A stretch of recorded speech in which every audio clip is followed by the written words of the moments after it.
What's up, y'all? Reedie Zee here. We here with my man Lynnell Willingham. Appreciate y'all having me, fellas. No question. Day 5 of training camp. Tell us what you saw out there today, bro. I saw what y'all saw, man. It felt like a difficult day for the offense once again. The one thing that I continue to go back to, this passing offense on the perimeter, minus Terry McLaurin, you're really seeing them struggle to move the ball consistently. I thought Jaden, despite that, had probably his sharpest practice of camp to this point. You saw him getting the ball out on time, not letting the pressure bother him. You didn't see him tuck it a whole bunch. The best play of the day that he had to me was a free rusher coming off, and he finds Austin Eckler in the flat, and he beats Quan Martin to the spot. But the run offense is something that's troubled me as well. It was a veteran rest day, so you didn't get to see a whole starting offensive line, but you all saw it. I don't know if it's a testament to our D-line. That's what I'm hoping it is, but they really struggled to create any type of lanes or push or movement when they tried to run the football. It's something that I'll monitor going into the season for sure. So what are your thoughts on this secondary? As we've been out here the last couple of days, kind of seeing guys flying around, Demos and Samson, you know what I'm saying? Samson got beat yesterday with the top. Jaden Lane, but it looked like his feet weren't down. But what are your thoughts on that secondary? We didn't even have the lead dog out there today, man. Marshall Lattimore has been the steady Eddie in that group, dating back to when he first showed up in mandatory minicamp. I know there was a lot of, scuttlebutt last year about, him being healthy, not being healthy. I've gotten to talk to him a couple of times off the record, and he's chomping at the bit to really get out there to prove, that he's back and healthy, and he's looked good. The other guys in the secondary have looked good as well. Tyler Owens is somebody that continues to stand out to me in terms of moving him around. We've seen him at slot corner, quote unquote. We've seen him in the post as a deep half safety. He's somebody that stood out. And then Trey Amos, I can't say enough good things about him. One thing I'll say about Trey Amos and all of the guys in the secondary are these guys having success right now because they're going up against mediocre wide receivers. Not trying to disrespect the guys minus Terry and Noah Brown, but let's be honest about what they're going against every day. That'll be the thing to me. That's why joint practice against the Patriots, when it's Stephon Diggs, when it's Kyle Williams, that's something to me I'd definitely be down with. No question. And just kind of even speak deeper into the DBs. Like today, Noah I stood out to me. Definitely made some pass breakups, was flying over. And just what do you think about a guy like him kind of, going in with the corners, we top heavy with Lattimore, Amos, and Mikey moved to the nickel. We got Jonathan Jones, so it kind of pushed him down the depth chart. Where do you think he fits? Is he going to be that 4th or 5th guy, or is he on the bubble? What you think? Oh, not at all. I think they got 5 corners that they're comfortable starting in front. You mentioned Noah Equinani, Lattimore, Mikey Sanders still, all the guys that you named. I think to the point I just made, the secondaries look good, but I don't know if it's them being smart with their communication and actually, being better in the second year of the defense, or is it a situation where a wide receiver core is not really challenging?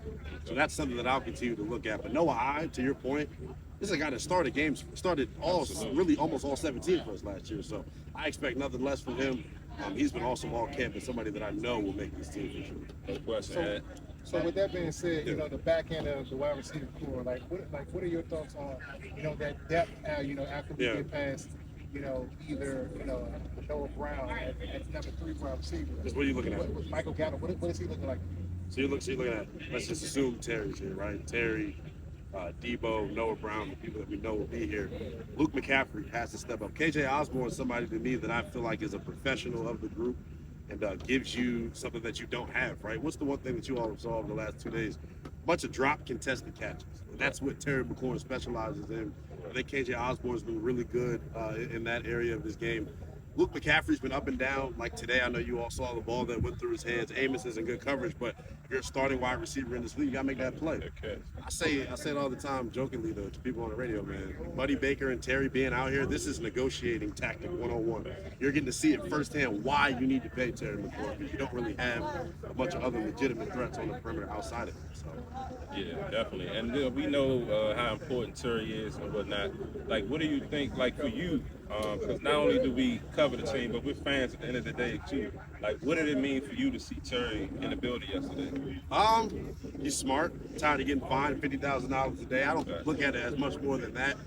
I've been very vocal about this. Adam Peters and company, we're still in the honeymoon phase of this. They haven't done anything that will, kind of give a black eye to the organization. This negotiation, though, has kind of done that for me. any contract that you give him that does not start with a 3 in terms of the average annual salary is disrespectful to me when you think about what he's done, what the wide receiver market has dictated, what he means to the organization. I understand them not wanting to set a precedent because think about your extensions coming up. Lattimore's a free agent. Debo's going to want to deal. Tunsil's going to want to deal. Luvu's going to want to deal. Armstrong's going to want to deal. The guys are about to start coming up, so how they handle this negotiation, I think the other guys in the locker room are watching. For all the reports, and I talked to somebody off the record yesterday from the worldwide leader that was here. They're still not close. So him being here is cute, signing autographs for fans. He's a team first dude, but they're not close right now. Y'all trying to get a picture right here, man? That's really the issue. So. Yeah, no question. My last question for you. I'm super high on Ja'Cory Krosky-Merritt. Yeah. What's your thoughts on him this camp? To me, I feel like he stand out and he gives us that element in the backfield that, to make somebody miss, to create a hole, to kind of create runs. So what's your thoughts on him? This is where he should stand out when pads come on, right? You talk about pressing the hole, lower and pad level, actually running, not playing, two-hand touch football. I actually got to catch up with him one-on-one after practice, and the big thing that I'm looking at for him is how does he do in the other elements of being a running back? Fluidity out of the backfield in terms of like route running and things of that nature. Pass protection, right? We all remember the Falcons game last year. B-Rob misses the blocking. The whole building goes silent and James' leg gets bent back. So I think pass pro is going to be the big thing for him. I'm not sure he makes the roster, though. If I'm being honest, like they may need to keep an extra receiver. The big thing that final running back spots come down to is, are you going to be willing to be a badass and go make a tackle on punt? Are you going to be willing to be a badass and go make a block on kickoff return? So for him, I know they like him. I know the fans have an affinity for him, but far from a lock to make the roster is what I would say. Yeah, that's what I was just going to ask you with the fans. The fan base wearing the stats and having rumblings that, he overtakes Brian Robinson Jr. as RB1. And I heard that in the stands, and I'm like, well, we wanted an elusive, a guy that can take it the distance anywhere on the field, but I just don't think he's there yet to take his position at this point. So I was going to ask you your thoughts on that. And it's hard to evaluate that group, but I will say this, like, the positive runs we saw today were from him.